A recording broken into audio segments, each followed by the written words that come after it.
नमस्कार दर्शक बंधु आपण माने को हमर यूट्यूब चैनल सर्वे भवन्तु सुखिनः को स्वागत जनाउछि। दर्शक बंधु होली अत्यंत खास एवं महत्वपूर्ण हेबाको जाउछि कारण मार्च 25 रे होलिका दहन एवं मार्च 26 रे रंग उत्सव पालित हेबो। एही दिन एक बड़ चंद्रग्रहण रहिछि।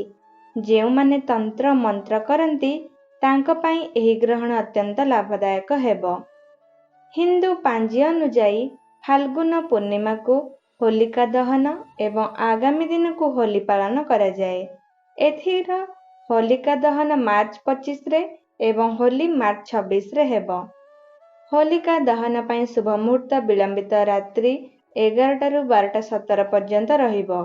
एथर होली दिन ग्रहण दिन दिहिप्रहर 2टा और 3:02 रे समाप्त हेबो। किंतु यह भारत रे दृश्यमान हेबो नाही, तेणु एहार सूतक काल मध्य मान्य हेबो नाही। होलिका अग्नि रे किछि जिनिस भूल रे भी पकाइबा उचित नुहे, नचेत आपनकु दारिद्रता ग्रास करिवो। दर्शक बंधु सनातन धर्मर होलिका पर्व खराब उपरि भलर विजय बोली माना जाइथाए। एही रात्रि को दैवी शक्तिर रात्रि बोली माना जाए।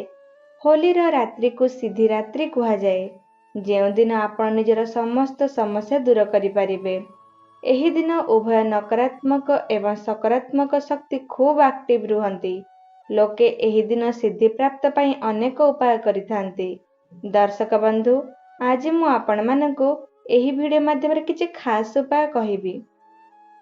दर्शक बंधु तीनोटी जिनिस भंगा आखु पानी थिबा नडिया अर्पित करंतु नाही। कहि रखिबे जे होलिका दहन रे पूर्ण जिनिस एवं पवित्र जिनिस अर्पित करिवार नियम रहिछि। एहा द्वारा पूर्ण सिद्धि प्राप्त हेबो।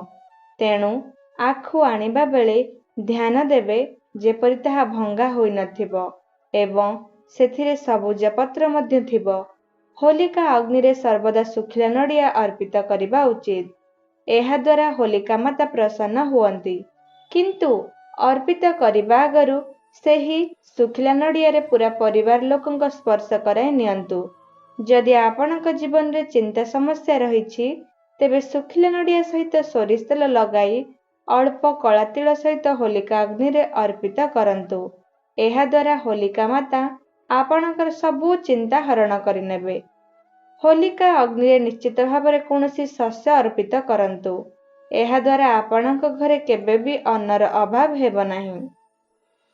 मासिक धर्म थिबा महिला निजे होलिका पूजा करिबा उचित नुहे, बरम से अन्य कोनोसी व्यक्तिंक साहाय्य रे पूजा कराई पारिबे, किंतु मान्य हेउथिबा सब नियम को मानि पारिबे। दर्शक बंधु होलिका अग्नि रे चाउल रे तयारी पांपड़ एवं कंचा चाउल मध्य अर्पित करिबा उचित। एहा द्वारा धन प्राप्ति होइथाए एवं केबे भी धनर अभाव हुए नाही।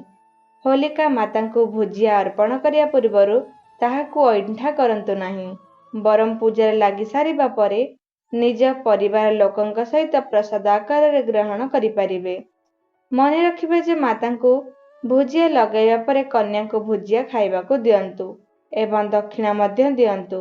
एहा द्वारा नवदुर्गा तथा माता रानींकर आशीर्वाद आपनक उपरे बनाई रहिबो। दर्शक बंधु एही सब नियम को निश्चय पालन करंतु, आपनकर मंगलमय हेबो।